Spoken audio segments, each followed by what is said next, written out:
Even though we've talked about it a few times already, in this movie I want to take a closer look at the operational trail. That is, what happens when you actually ask for a URL in your browser before you get HTML returned back to you.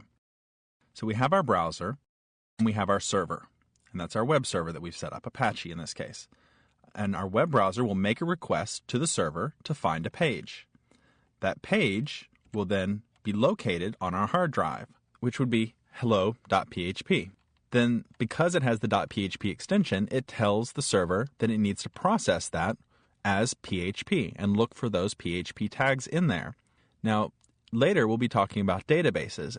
This is the point at which the web server would be instructed by PHP to access our database, and it might send data to the database, receive data from the database, maybe go back and forth while it's processing the PHP. And then in the end, it would put together HTML, which it would return to the user's browser. Now, just so that it's very clear, Apache is actually the pink boxes that I have there.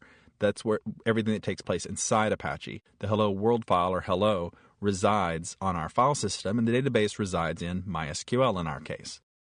So I want you to keep this big picture in mind as we go ahead and continue to work with PHP and see all the things that it can do for us. Just keep this mental picture in mind of how Apache is going to work with the file system and with the databases and to always return HTML to the browser. And I think if you have this in your head, PHP will make a lot more sense as we continue developing.